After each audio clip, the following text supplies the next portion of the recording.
Halo teman-teman, selamat datang di Discrete Math atau Matematika Discrete. Dalam satu semester ini, kita akan mempelajari tentang matematika discrete bersama dengan saya, Cecilia Citra Lestari. Jadi ada baiknya kita mengenal dulu apa itu matematika discrete. Matematika discrete adalah bagian dari matematika tentu saja. Discrete sendiri, jika ditranslasikan ke dalam bahasa Indonesia, artinya adalah berlainan. Sehingga matematika discrete adalah ilmu yang mempelajari tentang objek-objek yang berlainan. Nah, kapan hal itu perlu dipelajari?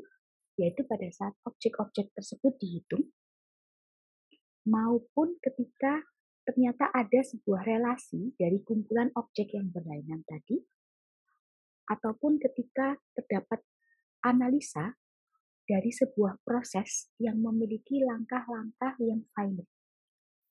Finite adalah terbatas, jadi langkah-langkahnya terbatas gitu ya, langkah-langkahnya sampai selesai gitu. Oke, sekarang kenapa kok kita butuh belajar matematika discrete di dalam informatika? Atau kenapa mahasiswa informatika atau seorang programmer itu perlu mempelajari matematika discrete? Alasannya adalah informasi atau data itu pastinya akan disimpan dalam sebuah objek-objek yang discrete. Hal itulah yang menyebabkan kita membutuhkan belajar tentang matematika discrete. Nah, learning outcome atau tujuan dari pembelajaran adalah sebagai berikut. Mahasiswa, yaitu Anda, diharapkan dapat memformulasikan sebuah solusi dari permasalahan-permasalahan diskrit, tentu saja berdasarkan konsep dari matematika diskrit. Untuk mencapai learning outcome tersebut akan dibagi menjadi sub-sub kompetensi sebagai berikut. Ada 4 subkompetensi pertama adalah Anda diharapkan dapat melakukan evaluasi terhadap nilai kebenaran dari sebuah pernyataan dan juga mampu membuktikan kebenaran dari pernyataan dengan induksi matematika. Subkompetensi kedua, Anda diharapkan dapat membuat formula yang paling tepat untuk penyelesaian masalah-masalah yang berhubungan dengan set, relasi, maupun fungsi. Subkompetensi ketiga, Anda diharapkan dapat memformulasikan sebuah algoritma yang paling efektif dan paling efisien berdasarkan konsep dari analisa kompleksitas algoritma. Subkompetensi keempat atau yang terakhir, Anda diharapkan dapat memformulasikan algoritma-algoritma yang efektif dan efisien dengan konsep graf dan tree. Lalu bagaimana kita akan membagi satu semester ini? Week 1 sampai week 4, kita akan coba untuk mencapai subkompetensi pertama tadi dengan materi logic preposition dan induksi matematis. Logic preposition akan dibahas di 2 minggu, yaitu minggu pertama dan kedua. Sementara matematika induksi plus prinsip lubang merpati akan dibahas di minggu ketiga. Sementara minggu keempat akan kita gunakan untuk kuis dari subkompetensi pertama ini. Untuk subkompetensi kedua, kita akan capai dalam 4 minggu berikutnya, yaitu minggu 5 sampai minggu ke-8. Materinya adalah teori set, relasi, dan juga fungsi, masing-masing di minggu ke-5, 6, dan 7. Sementara di minggu UTS, kita akan melakukan kuis terhadap subkompetensi kedua.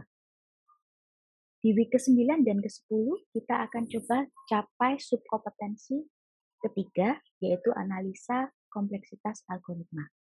Materi akan Anda dapatkan di week ke-9, sementara kuis di minggu ke-10 sebenarnya adalah sebuah studi kasus yang nantinya Anda akan presentasikan hasil analisa dari studi kasus Anda yang disebut dan dijadikan nilai dari kuis. Sementara subkompetensi keempat, itu yang paling panjang, kita akan lakukan di week ke-11 sampai ke week 16.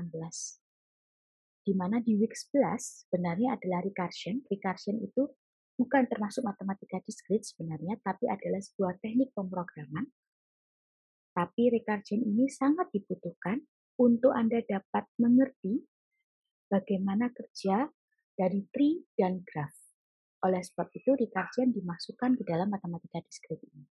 Nah, di dalam week ke-12, 13, 14, dan 15, kita akan mempelajari tentang graph dan juga tentang tree, serta algoritma-algoritma yang menggunakan graph dan tree untuk penyelesaian masalahnya untuk lebih efisien. Di week ke-16 kita akan melakukan kuis terhadap subkompetensi graph dan tree ini. Lalu bagaimana cara penilaiannya? Penilaian akan dilakukan per subkompetensi. Subkompetensi pertama akan dinilai pada AFL 1 atau yang biasa kita sebut SAA 1 dengan persentase 20%.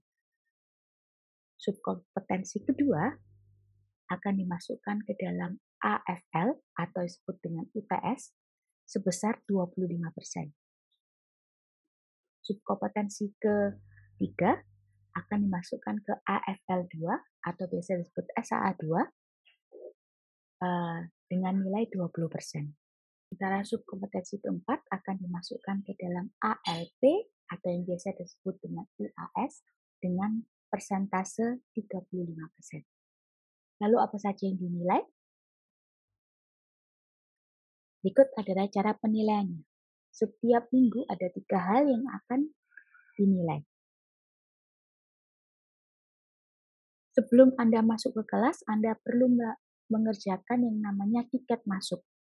Tiket masuk akan ada di setiap akhir dari video dari setiap minggu. Jadi pastikan Anda menonton video, kemudian mengerjakan tiket masuk, baru setelah itu Anda boleh masuk ke kelas. Absensi dari kelas akan diambil dari tiket masuk. Nilai tiket masuk adalah 20%. Di kelas kita akan membahas tentang tiket masuk, juga pertanyaan-pertanyaan Anda apabila kurang jelas di video ataupun masih bingung, kita bisa bahas bersama. Setelah itu kita akan melakukan aktivitas kelas ataupun penugasan kelas. Nah, hasil dari aktivitas kelas ataupun tugas kelas tersebut akan kita nilai yang akan mendapatkan porsi 40%. Setelah tugas kelas, kita akan sempatkan di dalam kelas juga kita akan bahas tugas-tugas tersebut sehingga Anda bisa tahu apakah jawaban Anda sudah benar ataupun masih salah. Setelah kelas, Anda diperkenankan untuk melakukan revisi dari tugas yang Anda lakukan jika masih salah. Selain revisi, Anda juga perlu melakukan refleksi. Nilai tersebut adalah 20%. Semisal Anda sudah melakukan tugas di kelas itu 100% benar, Anda tidak perlu melakukan revisi maupun learning reflection ini. Dan nilai learning refleksi maupun learning reflection Anda akan sama dengan nilai tugas. Jadi seandainya nilai tugas Anda sudah 100, berarti Anda tidak perlu mengumpulkan, maka nilai ini juga 100. Anda juga bisa tidak, jika Anda malas, Anda diperkenankan untuk tidak melakukan revisi. Akibatnya tentu saja nilai revisi Anda akan sama dengan nilai tugas Anda. Jadi semisal nilai tugas Anda 70 dan Anda tidak melakukan revisi, maka nilai revisi Anda juga 70. Oke, 20% berikutnya adalah terjadi ketika kuis. Jadi di setiap akhir subkompetensi akan ada kuis seperti yang tadi saya berikan jadwalnya. Nah, nilai dari kuis tersebut adalah 20%. Berikut adalah referensi yang dapat Anda baca untuk mempelajari lebih dalam tentang matematika discrete ini. Oke, demikian course overview dari Matematika Diskrit. Kita akan bertemu lagi di video berikutnya. Sampai jumpa.